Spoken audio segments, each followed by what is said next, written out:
Chapter 2. What's happening? Day 1 before the invitation. Ring, ring, ring. The phone in the room rang incessantly. I hurried through my shower, which was always accompanied by the entire ceremony of a male bath. After 40 minutes, I emerged, and the first thing I did was check who was calling. In reality, I already knew. It was my friend Malik Ashid. I was already late for our outing to the city, and he was already at the bus stop. I didn't take long to get ready. I was excited. We were going to buy new clothes. I hurried to the bus stop in the scorching heat of the southern zone. My pores were releasing more liquid than usual. That's when I crossed paths with an old man selling rings. I was already looking for a ring. After all, having a ring was stylish. I stopped the man and started browsing. I liked a simple one, without any decoration, just pure silver. However, there was also another ring, more elaborate, with 2 symbols that complemented each other. On one side a compass, and on the other a square born in Freemasonry and the Freemasons in the 14th century, covered in stones similar to diamonds. It was as intriguing as its shine against the sun. I couldn't look at it without squinting. I had read something about it on the internet, which increased my desire for the ring. Unfortunately, I didn't have enough money even to buy the cheapest one. I just admired it and continued my dramatic walk. After about 200 meters, still intrigued by that ring, I instinctively turned as if acquiring that ring was a matter of life or death. I asked the ring seller to stop and give me a discount. I was really interested in that ring.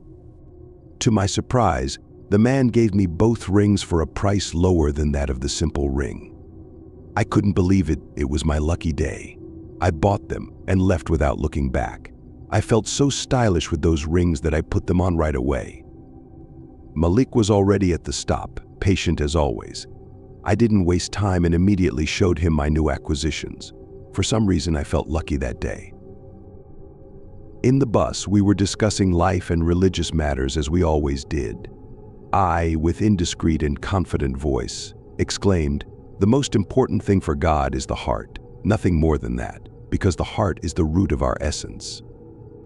Malik argued, "It can't be the heart, because it always has the side of good and evil, and people choose evil. How will God judge them like this?" In fact, in our discussions, Malik hardly ever managed to keep up with my reasoning. It was too deep for him. But fortunately, he always ended up understanding, and it wasn't different in this discussion either.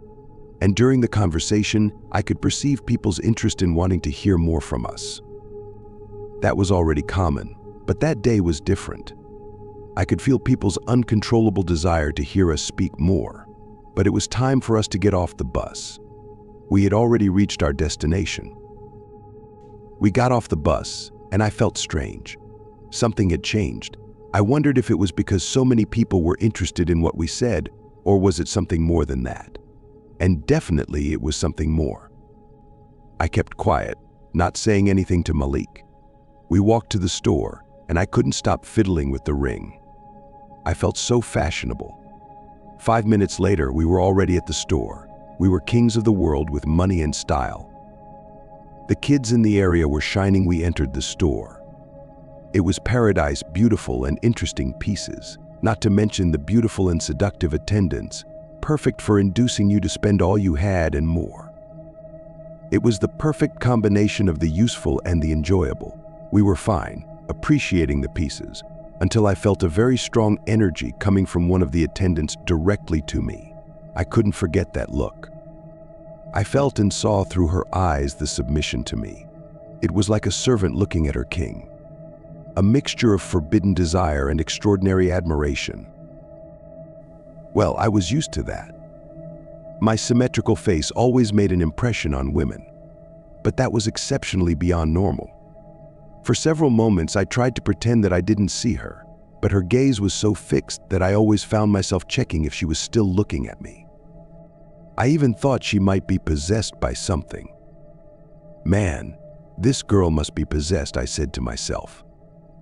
Finally, Malik had chosen what he wanted, paid, and I stayed there, watching the actions of that girl who continued with that hypnotized look. Having bought everything we wanted, we left the store, fortunately without any incident.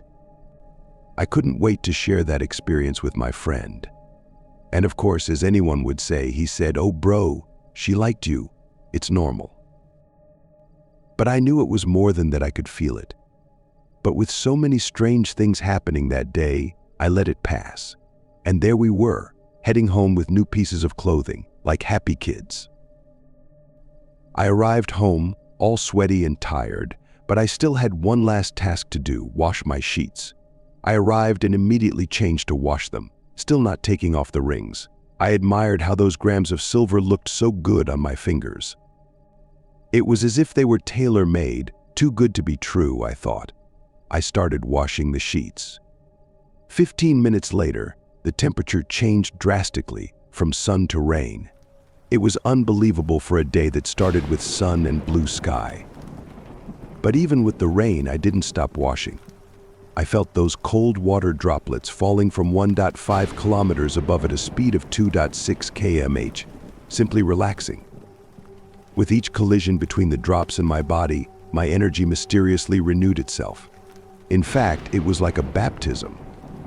Yes, at that moment I felt like it was a baptism. 10 minutes of rain, the sun comes out again, reclaiming its position. After a day of so many strange things that only made it worse, and it didn't stop there. It rained and the sun came out again twice more on the same day, and I was still washing. It was as if I was receiving 3 baptisms of body, soul, and spirit. For me, it was already too much to be just coincidences. And at the end of the day, when I was about to sleep, I looked at that ring as if it were going to speak to me. For some reason, I felt that all of that started because of that ring, but it was too much superstition for me. It was almost 11 p.m. When the entire neighborhood experienced a power outage. Everything went dark, and in the silence of my room, I could hear my imagination screaming, "What's happening? This isn't normal." I've never been afraid of the dark, but on that day, exactly on that day, I wished for light. So many strange things were happening. The ring seller practically giving me those 2 rings for free. I still don't know the real price to this day. Maybe it was my soul or my sanity. The hypnotized girl. People paying too much attention to what we were saying. Strange temperature changes. Yes, I was starting to get scared, and as a good Christian, I knelt down and prayed. "O Lord, how my enemies have multiplied. Many rise up against me. Many are saying of me, 'There is no help for him in God,' but you, Lord, are a shield around me, my glory, and the one who lifts my head high. With my voice, I cry out to the Lord. I lay down and sleep. I wake. For the Lord sustains me. I will not fear the tens of thousands set against me on every side. Arise, Lord, save me, my God. For you strike all my enemies on the cheek. You break the teeth of the wicked. Salvation comes from the Lord. May your blessing be on your people. Amen." I went to sleep. I've never been one for heavy sleep, but that night, an overwhelming sleep hit me hard. I couldn't resist. It was as if a maiden, gentle, kind, and experienced, was giving herself to me. I dove in headfirst, already completely unconscious, submerged in the domination of imagination. Thus began the dream, or rather, the most realistic and frightening nightmare of my life. Meanwhile, on the other side of the world, the message arrived: he has received the ring, but I doubt he will survive the manifestation of the first night, Professor.